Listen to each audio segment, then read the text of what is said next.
have on their packaging. They claim 11 feet, they claim 13 feet. Let's see if we can actually get that. Okay. Let us know where your fingers are. And when it breaks, let us know where it breaks. I'll be doing the same thing with the Milwaukee tape with 14 feet of standout.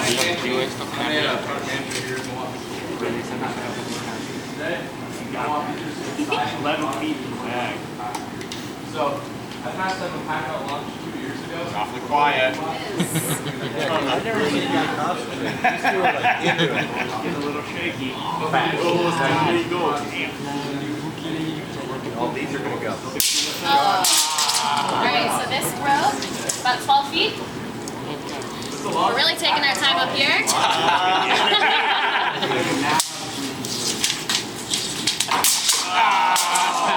Just about 11 feet. Stay with where am I at right here? 14 seconds. Okay, can I get more? Well, you're resting up there. True. I don't count. You're resting. Alright.